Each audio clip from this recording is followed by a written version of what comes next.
എല്ലാവർക്കും സുഖാണെന്ന് വിശ്വസിക്കുന്നു.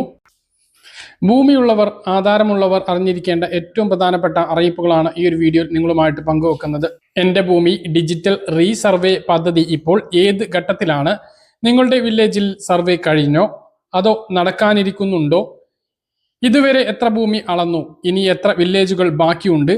ഒരു ഭൂ ഉടമ എന്ന നിലക്ക് നിങ്ങൾ അടിയന്തരമായി അറിഞ്ഞിരിക്കേണ്ട കൃത്യമായിട്ടുള്ള കണക്കുകളും പുതിയ അപ്ഡേഷനുകളുമാണ് വീഡിയോയിൽ പങ്കുവെക്കുന്നത്. അതോടൊപ്പം തന്നെ അതിർത്തിക്കുള്ളിലെ അധിക ഭൂമി നമുക്ക് സ്വന്തമാക്കുന്നതിന് അല്ലെങ്കിൽ പോക്കുവരവ് ചെയ്യുന്നതിന് വേണ്ടിയുള്ള പുതിയ ബില്ല് കഴിഞ്ഞ സർക്കാർ പാസാക്കിയിരുന്നു. ഈ സർക്കാരിന്റെ കാലത്ത് അതിന്റെ അപ്ഡേഷനുകൾ എങ്ങനെയാണ്? ഇഷ്ടാധാരത്തിന് ബന്ധുത്വ സർട്ടിഫിക്കറ്റ് ഇല്ലെങ്കിൽ 50,000 രൂപ. ഇതുമായി ബന്ധപ്പെട്ടുള്ള വ്യക്തമായ വിവരങ്ങളാണ് വീഡിയോയിൽ പങ്കുവെക്കുന്നത്. വീഡിയോയുടെ വിശദാംശങ്ങളിലേക്ക് കടക്കുന്നതിന് മുമ്പ് കൂടുതൽ ആളുകളിലേക്ക് ഇൻഫർമേഷൻ എത്താൻ ഷെയർ ചെയ്യുക, ലൈക്ക് ചെയ്യുക. ഫേസ്ബുക്കിലൂടെ കാണുന്ന ആളുകൾ ഫോളോ ചെയ്യുക. വീഡിയോയുടെ വിശദമായ വിവരങ്ങളിലേക്ക് വരാം. സംസ്ഥാനത്തെ ആകെയുള്ള 1666 വില്ലേജുകളിൽ മുമ്പ് സർവേ നടപടികൾ പൂർത്തിയായ വില്ലേജുകൾ കഴിഞ്ഞ് ബാക്കിയുള്ള 1550 വില്ലേജുകളിലാണ് ഇപ്പോൾ ഘട്ടം ഘട്ടങ്ങളായി സമഗ്ര ഡിജിറ്റൽ സർവേ നടപടികൾ പുരോഗമിച്ചുകൊണ്ടിരിക്കുന്നത്. ആദ്യഘട്ടത്തിൽ തിരഞ്ഞെടുത്ത 200 വില്ലേജുകളിൽ ഭൂരിഭാഗം ഇടങ്ങളിലും അളവ് പൂർത്തിയാവുകയോ അല്ലെങ്കിൽ അവസാന ഘട്ടത്തിലോ എത്തുകയോ ചെയ്തിട്ടുണ്ട്.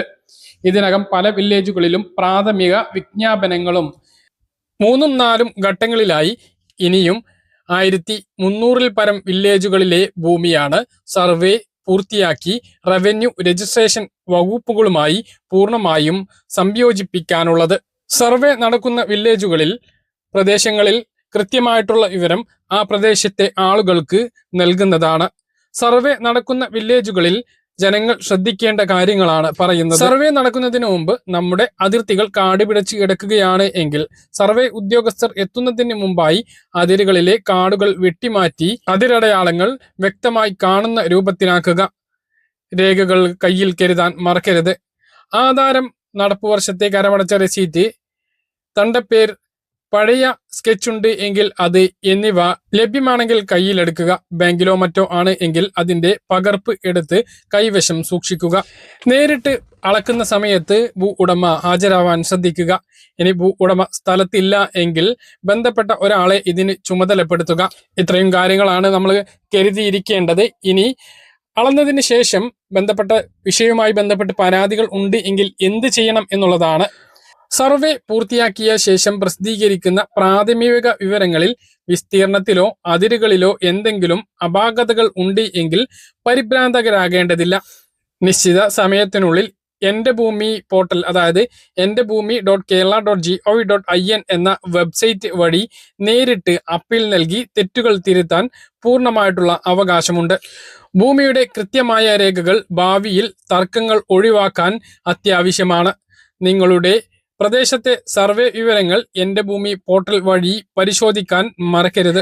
ഡിജിറ്റൽ റീസർവേ പൂർത്തിയാക്കിയാൽ പലർക്കുമുള്ള ഏറ്റവും വലിയ ഒരു ആശങ്കയാണ്, ഡിജിറ്റൽ സർവേ നടക്കുന്ന നമ്മുടെ ആധാരത്തിൽ ഉള്ളതിനേക്കാൾ കൂടുതൽ സ്ഥലം വേലിക്കകത്ത് കണ്ടെത്തിയാൽ ആ അധിക ഭൂമി എന്ത് ചെയ്യും എന്നുള്ളത്. മുമ്പ് ഇത്തരം അധിക ഭൂമിക്ക് നിയമപരമായ ഉടമസ്ഥാവകാശം കിട്ടാൻ വലിയ ബുദ്ധിമുട്ടുണ്ടായിരുന്നു. എന്നാൽ ഇതിനൊരു ശാശ്വതമായ പരിഹാരം കേരള നിയമസഭ പുതിയ ക്രമവൽക്കരണ ബില്ലിൽ പാസാക്കിയിട്ടുണ്ട്. ഇതിന്റെ പ്രധാന കാര്യങ്ങൾ എന്തൊക്കെയാണ് എന്നാണ് ഇനി പറയുന്നത്. നിങ്ങളുടെ അതിർത്തിക്കുള്ളിലെ അധിക ഭൂമി സംബന്ധിച്ച അയൽക്കാരുമായോ മറ്റുള്ളവരുമായോ യാതൊരുവിധ കോടതി കേസുകളോ തർക്കങ്ങളോ ഉണ്ടാവാൻ പാടില്ല. അതുപോലെ റോഡ് പുറമ്പോക്കോ തോട് പുറമ്പോക്കോ മറ്റ് സർക്കാർ ഭൂമിയോ ആകരുത്. പഴയകാല സർവേ പിഴവുകൾ കാരണം രേഖകളിൽ കൈവശത്തിലും വന്ന വ്യത്യാസങ്ങളിലാണ് ഈ ആനുകൂല്യം ലഭിക്കുന്നത്. സർവേ നടപടികൾ പൂർത്തിയായ വില്ലേജുകളിൽ അപേക്ഷ സമർപ്പിച്ചാൽ മാനദണ്ഡങ്ങൾ പരിശോധിച്ച് ഈ അധിക ഭൂമിക്ക് പ്രത്യേക ഉടമസ്ഥാവകാശ സർട്ടിഫിക്കറ്റ് സർക്കാർ നൽകുന്നുണ്ട്. ഇതോടെ ആ ഭൂമി നിങ്ങളുടെ പേരിൽ പോക്കുവരവ് ചെയ്യാനും വിൽക്കാനും ബാങ്ക് വായ്പകൾ എടുക്കാനും ഉപയോഗിക്കാൻ സാധിക്കും.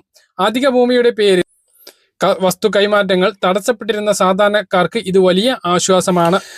മൂന്നാമത്തെ അറിയിപ്പാണ് ഇനി പറയുന്നത്. കേരളത്തിലെ കുടുംബാംഗങ്ങൾ തമ്മിലുള്ള ഇഷ്ടദാനത്തിന് സർക്കാർ നൽകുന്ന സ്റ്റാമ്പ് ഡ്യൂട്ടി ഇളവ് ലഭ്യമാകണമെങ്കിൽ ബന്ധുത്വ സർട്ടിഫിക്കറ്റ് അല്ലെങ്കിൽ ഇത്തരം രേഖ ഹാജരാക്കാതിരുന്നാൽ ഔദ്യോഗിക രേഖകൾ നിർബന്ധമാക്കിയിട്ടുണ്ട്. ഫീസ് നൽകേണ്ടി വരും. അച്ഛൻ, അമ്മ, ഭർത്താവ്, ഭാര്യ, മകൻ, മക്കൾ, സഹോദരങ്ങൾ, സഹോദരി, പേരക്കുട്ടികൾ എന്നിവർ തമ്മിലുള്ള കൈമാറ്റങ്ങൾക്ക് സർക്കാർ നിശ്ചയിച്ച കുറഞ്ഞ നിരക്കിലുള്ള സ്റ്റാമ്പ് ഡ്യൂട്ടിയും രജിസ്ട്രേഷൻ ഫീസും നൽകിയാൽ മതി എന്നതാണ് നിലവിലെ വ്യവസ്ഥ. എന്നാൽ ഈ ആനുകൂല്യം ലഭിക്കുന്നതിനാണ് ബന്ധം തെളിയിക്കുന്ന സർട്ടിഫിക്കറ്റ് വേണ്ടത്. കുടുംബ ബന്ധം തെളിയിക്കുന്ന സർട്ടിഫിക്കറ്റ് വില്ലേജ് ഓഫീസിൽ നിന്നും ലഭിക്കുന്നതാണ്.